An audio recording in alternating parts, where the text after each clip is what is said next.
এই হলো একটা মিষ্টি ব্রাইড। তো ব্রাইডের লুকটা তোমাদের সঙ্গে শেয়ার করব আর ব্রাইডের স্টোরিটাও তোমাদের সঙ্গে শেয়ার করব। চলো দেখতে থাকো। তুমি যেভাবে সাজাবে, তুমি সাজাও একটা ভালো করে, তাহলেই হবে। আমার কোনো নেই, তোমার ডিমান্ড নেই না, তুমি তো যেরকম মিষ্টি থাকো তুমি ব্রাইডকে আমরা সেটাই রেডি করতে তোমার যাব ভালো। এখন। তো মিষ্টি ব্রাইডকে যে রেডি করলাম তার পিকগুলো নিতে পারিনি। বলো এই হলো মিষ্টি তোমার ব্রাইডের ফাইনাল লুকটা এবার লুক, কিরকম লাগছে, তোমরা দেখো। এক্সপেরিয়েন্সটা শেয়ার করো। দেখে চিনতেই পাচ্ছি না। ভালো লাগছে, সুন্দর হয়েছে। আচ্ছা, তোমার লুকটা একটু ভালো করে দেখাও। শর্ট জায়গা দেখাতে পারছি না।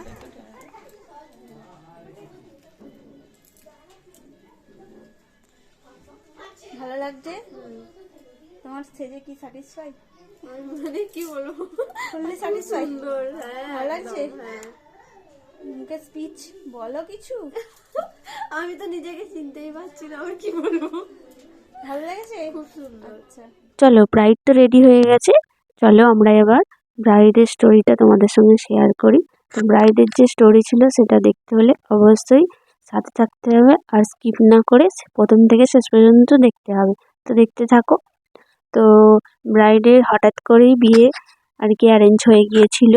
তো হঠাৎ যেহেতু বিয়ে বিয়ে হচ্ছিল ওদের, মানে অন্য ডেটে ফিক্স করার কথা ছিল কিন্তু হয়নি কোনো কারণবশত। তো ওদের বিয়েটা হঠাৎ করেই স্টার্ট হওয়ায় তো আমরা ওখানেই ব্রাইড সারাতে গিয়েছিলাম। তো ব্রাইডকে রেডি করার জন্য যখন আমরা গিয়েছিলাম তখন দেখলাম প্যাসেজটা বড্ডই ছোট, কারণ আর লাইটটা যদি বা প্যাসেজ পেলাম কিন্তু লাইটের মানে অভাব ছিল। লাইটের সেরকম ব্যবস্থাও ছিল না, কারণ যেহেতু হঠাৎ করে হচ্ছে তো সেইভাবে লাইটের ব্যবস্থাও ছিল না। তো লাইট যদি বা পাচ্ছিলাম মানে কোনো জায়গায় লাইট অন্ধকার ঠিকঠাকভাবে পাচ্ছিলাম তো। তো এইভাবে রেডি হওয়া শুরু হলো। আর এটা হচ্ছে মিষ্টি ব্রাইডের মিষ্টি দিদি, এও আর কি লুকটা এখান থেকে নিয়েছিল। তো লুকটা নিয়েছিল যে স্টুডেন্ট আমার সঙ্গে গিয়েছিল। তো আমার স্টুডেন্ট তো এগুলো রেডি করে দিয়েছে, তো আমি জাস্ট টাচ আপ করে দিয়েছি। তো তোমাদের লুকগুলো ভালো লাগলে অবশ্যই লাইক কমেন্ট করো, আর অবশ্যই লাইক কমেন্টের সঙ্গে ভালো লাগছে কিনা সেটাও জানিও।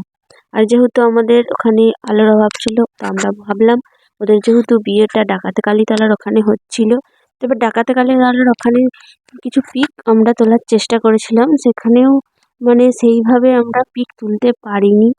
তো তোমরা দেখতেই পাচ্ছ নিশ্চয়ই। আর হয়তো বলবে কলকাতা, হ্যাঁ কলকাতা একটু তাড়াহুড়ো করে এইভাবে সাবেকি কিছুটা দিয়ে কলকাতা করা হয়েছিল। তো তোমাদের ভালো লাগলে অবশ্যই লাইক কমেন্ট করো। দূর থেকে এরকম লাগছে বটে, তবে সামনে থেকে যথেষ্ট সুন্দর লাগছিল। যারা যারা দেখেছো অবশ্যই জানো, আর তারা অবশ্যই কমেন্ট করে জানিও যদি ভিডিওটা দেখে থাকো। তো এটা হচ্ছে মা, মা ডাকাতি কালীতলার মা আর কি, মা কালী। তো এখানে যে বিয়েটা হচ্ছিল পুরো মানে বাড়ির মতোই হচ্ছিল, কারণ দেখলাম তো। তো ছেলে এসে গেছে মানে বর এসে গেছে। তো বর তো এসে গেছে, এবার চারিদিকে বরযাত্রী কনেযাত্রী যা মানে একসঙ্গে এসেছে। তো এখানে যাত্রীর বলবো না তো কি বলবো। তো এখানে পুরো হই হই ব্যাপার, যেরকম বিয়ে বাড়ি হয় সেইভাবেই হচ্ছিল। তবে বিয়েটা ওইভাবে হলো, তো ভালো লেগেছে। ব্রাইডের তো হাত পা ঠান্ডা হয়ে যাচ্ছিল, মানে যেহেতু একটা বাড়িতে বিয়ে আর এখানে বিয়ের মধ্যে একটা পার্থক্য থাকে। তো প্রচণ্ড ভয় পাচ্ছিল। তো আমি বললাম ভয় পাওয়ার কিছু নেই, তো এখানেও যা বাড়িতেও তো সে একই ব্যাপার। তো একটু সাহস দিলাম, মানে যেহেতু আমার বিয়ে হয়ে গেছে একটু বললাম সাহস দিলাম। তো ঠিক আছে চলো। আমার ওই ফার্স্ট এক্সপিরিয়েন্স যে মন্দিরে দেখা বিয়ে, তো আমার খুব ভালো লাগলো, যেটা খুবই ভালো লেগেছে। সবাই সেজে গুজে যেরকম বিয়ে একটা বাড়িতে হয় সেরকম সুন্দরভাবে এসেছে সবাই পরিপাটি করে, খুব ভালো লেগেছিলো। আর এই দিনটা ছিল প্রচণ্ড ঠান্ডা, চারিদিকে ঠান্ডা। সত্যি আমরা সেদিনকে বাড়ি আসার সময় বুঝতে পেরেছিলাম যে কতটা ঠান্ডা, কাঁপুনি দিচ্ছিল। তো আমরা খুব করতে করতে তো বাড়ি চলে এসেছিলাম। তো বিয়ে এদের মোটামুটি স্টার্ট হয়ে গিয়েছিল। তো মিষ্টি ব্রাইডের বাড়ির লোকেরও লুকটা পছন্দ হয়েছিল, ওর স্কিন টোন অনুযায়ী আমি মেকআপটা করেছিলাম। তো মিষ্টি ব্রাইডের বাড়ির লোকেরা যথেষ্ট যথেষ্ট ভালো। তো খুবই ভালো লেগেছে ওদের ব্যবহার, সত্যি খুবই ভালো লেগেছে। ওরা যথেষ্ট ভদ্র ব্যবহার করেছে আমাদের সঙ্গে। তো আমাদের তো আমরা কোনোদিনই ভুলবো না এত সুন্দর ব্যবহার। তো খুবই ভালো লেগেছে, এগুলো খুব কম বাড়িতেই আমরা পাই। তো তো অনেক বাড়িতেই এইভাবে ব্যবহার এতটা ভালো পাই না। তোমরা অবশ্যই জানিও লুকটা কীরকম হয়েছে, কারণ যেহেতু লাইটের অভাব বুঝতেই পারছো, যারা মেকআপ আর্টিস্ট আছে তারা অবশ্যই জানবে যে লাইট কতটা ডিমান্ড করে। আমরা রিং লাইট নিয়ে গিয়েছিলাম, বাট রিং লাইট নিয়ে গেলে কি হবে, রিং লাইটটা রাখার মতো প্যাসেজও পাচ্ছিলাম না। যদি বা রাখার প্যাসেজ পাচ্ছিলাম, তবে ওই যে জ্যাক গজার মানে জায়গাটা পাচ্ছিলাম না, প্যাসেজই পাচ্ছিলাম না এইভাবে। তো আমাদের প্রচণ্ড অসুবিধে হয়েছে, কিন্তু অসুবিধে থাকা সত্ত্বেও বাড়ির লোকে অনেক কোঅপারেট করেছে। কিন্তু তোমাদেরকে তো আমি লুকটা ভালোভাবে দেখাতে পারিনি, তার মায়ের কাছে যাবো। তো এক কাজে দু কাজ হয়ে গেল বটে, কারণ ভেবেছিলাম যাবো করে যাওয়া হয়নি। তো যেহেতু যাওয়া হয়নি, তো এখানে এই সূত্রে যেহেতু যাওয়া হয়ে গিয়েছিল, মাকে দর্শন করে নিলাম, ভালো লাগলো। কারণ আমি এখানে খুব কমই আসি, মানে শোনা কথা যে এই মা খুব জাগ্রত, খুব ভালো লাগে। তো আসতে ইচ্ছা করে, আসবো ভেবেছিলাম। তো আসবো ভেবেছিলাম, কিন্তু আসা হয়নি। তো এই বিয়ের সূত্রে আমরা এখানে গিয়ে খুব খুশি। আর একটা ঘটনা ঘটেছিল ওখানে গিয়ে, তোমাদের সঙ্গে না শেয়ার করে মানে পারছি না।